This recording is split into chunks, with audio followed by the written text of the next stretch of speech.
In the spirit of Christmas with giving gifts, today's gift is an awesome one, and that is that you are unconditionally loved. I'm Ingrid Carlsen. This is Care 2D, and today we are going to be working on our day 5 of our December daily sprinkle of tidings. I'm so happy to have you here. If you're not already subscribed, this is a great time to do so. And then also please make sure that you like this video so that it will send it out to more people that may need to hear this message today.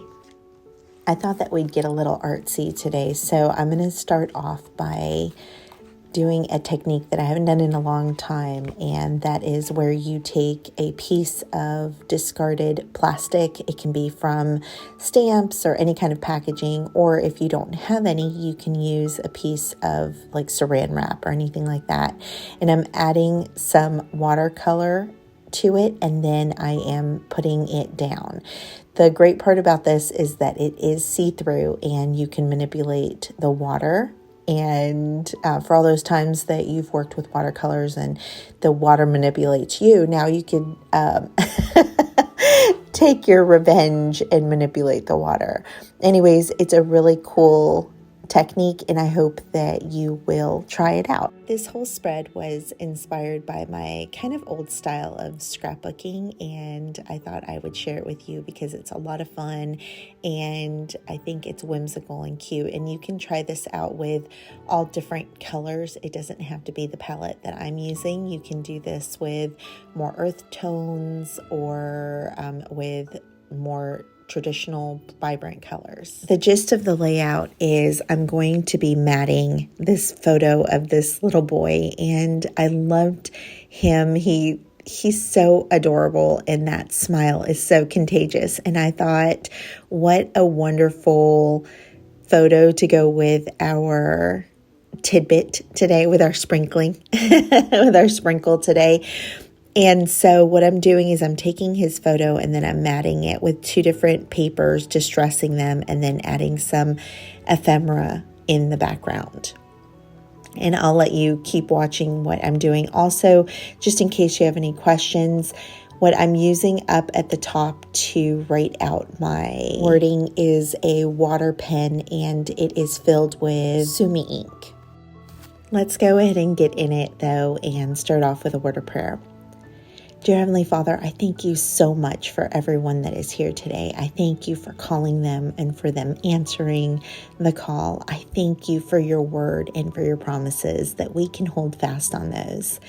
That when we feel that this world has chewed us up and spit us out, that we know that that is not the truth. That is just a perception, that instead you are all powerful and all wonderful, and you love us unconditionally.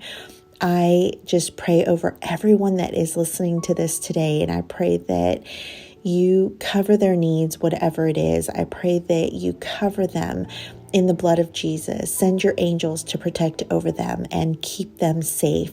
Allow no evil to go anywhere near them, Lord. And I pray that whatever their prayers are, that you hear them today. Lord, I pray for anyone that is struggling, that you send them your comfort and your peace, that the only true way to have comfort and peace in our hearts is through you, and that you make yourself just very known, and that there are no coincidences, no accidents, that it is very intentional. Lord, it is all in the name of your beautiful, wonderful Son that we pray. Amen. So I am sure that I'm talking to several of you when I say Romans is so awesome, right? It is just so assuring and beautiful and just wow. I wanted to read more than what our verse is today. I'll start with our verse today, which is Romans 5:8. And it says, but God shows his love for us in that while we were still sinners, Christ died for us. And I'm not sure if you can hear the lawnmowers going off under me, but I am sure it's because this message is so powerful. So let's keep going. I'm going to go ahead and read verses 7 through 9. It says, for one will scarcely die for a righteous person, though perhaps for a good person one would dare even to die. But God shows us his love for us in that while we were still sinners, Christ died for us. Since therefore we have now been justified by his blood, much more shall we be saved by him from the wrath of God. Amen. Now let's scroll down a little further to verse 17. And if you are crafting with me right now, I want you to stop and just listen to this for a minute. This one's important. So this is talking about Adam and how through Adam we encountered sin for mankind from now on.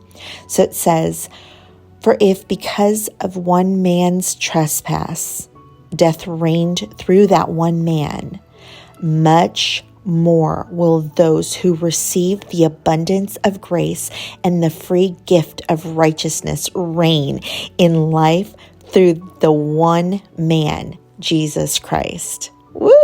That literally gave me goosebumps as I was reading it.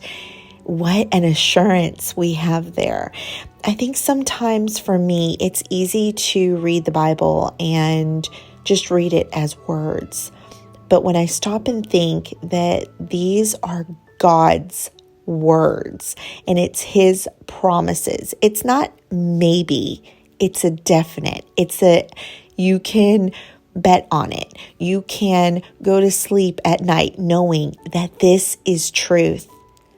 And that is something else. That is a reason to be happy. That is a reason to find joy. That is a reason not to worry. And that's definitely something that I personally struggle with, that I want to take things into my own hands. I want to fix it. I want to find the solution. I can do it. It doesn't matter. I'll add one more thing to my plate. I'll get it done. Does this sound familiar to anyone else? And the thing is, God is telling us not only do we not have to do that, but he wants us not to do that. He is giving us all the tools for us to say, you know what? I surrender. I give it all to you, and I am putting all of my trust in you. I know that when I ask you for something, that you are there listening. And like we've said before, in Romans 8:28, it says, "And for we know that those who love God, all things work together for good, for those who are called according to his purpose." And so today, friend, if you are feeling lonely, sad, in pain, I just want you to rest on the assurance that you are unconditionally loved. And I thank you so much for being here today and for being a part of this. I pray that you have a wonderful day and that you see all the little sprinkles of love around you that point directly to him. I love you all, and I'll see you tomorrow. Bye.